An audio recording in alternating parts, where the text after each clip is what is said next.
আমরা হচ্ছে এখন চাকরি পাওয়ার জন্য আমরা ইন্টারভিউ দিচ্ছি রাজনীতিবিদরা।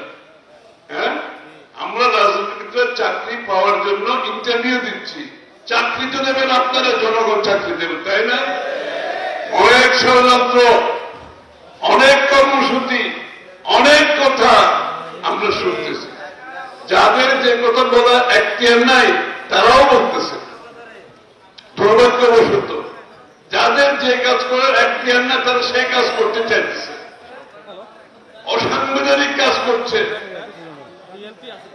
বেআইনি কাজ করছে, যার জন্য শেখ হাসিনাকে আমরা দোষারোপ করতাম যে শেখ হাসিনা সংবিধান মানে না, শেখ হাসিনা আইন মানে না।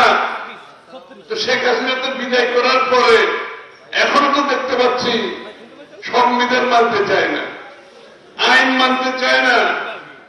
তারাও তাদের সিদ্ধান্ত আলোচনার উপর চাপিয়ে দিতে চায়। ঐক্যমতের কথা বলে 14 মাস পরে ঐক্যমত হল, সনদ সই হল, এখন তারপর আবার তারা তাদের মতো করে চলছে, অসাংবিধানিক কাজ করার চেষ্টা করছে। তাদের এখতিয়ার নাই, তারা বলছে আমরা সিদ্ধান্ত দেব।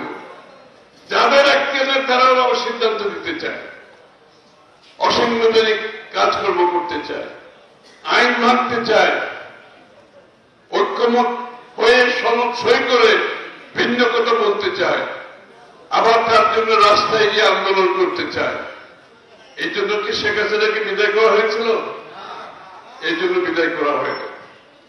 জনগণের, এই দেশের মালিক হচ্ছে জনগণ। আপনার কিছু থাকলে আপনি আগামী নির্বাচনে জনগণের কাছে যান, জনগণের সিদ্ধান্ত নিয়ে সংসদে এসে পাশ করেন। আপনি তো জোর করে রাস্তায় নেমে আরেকজনের উপর চাপিয়ে দিতে পারেন না। যেখানে ঐক্যমত হয়েছে ঐক্যমতের বাইরে গিয়ে নতুন নতুন কোথায় নেই নির্বাচনকে বাধাগ্রস্ত করার চেষ্টা করবেন না, নির্বাচনকে পিছিয়ে দেওয়ার চেষ্টা করবেন না। আপনার দাবি যেরকম আছে বাংলাদেশের প্রত্যেকটি রাজনৈতিক দলের দাবি আছে। এটার সুরাহা হচ্ছে একমাত্র আগামী নির্বাচনে প্রত্যেকটি দল তাদের দাবি নিয়ে জনগণের কাছে যাবে।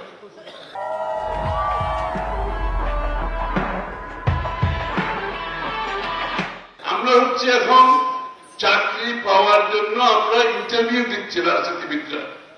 হ্যাঁ, আমরা রাজনীতিবিদরা চাকরি পাওয়ার জন্য ইন্টারভিউ দিচ্ছি।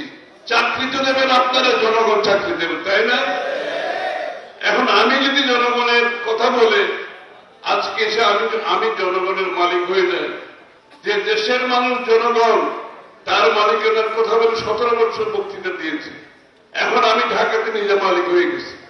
এই সিদ্ধান্ত দিতে হবে, ওই সিদ্ধান্ত দিতে হবে, এটা না দিলে এটা হবে, সেটা না দিলে এটা হবে, নাইলে রাস্তায় নামবো, কর্মসূচি দেব।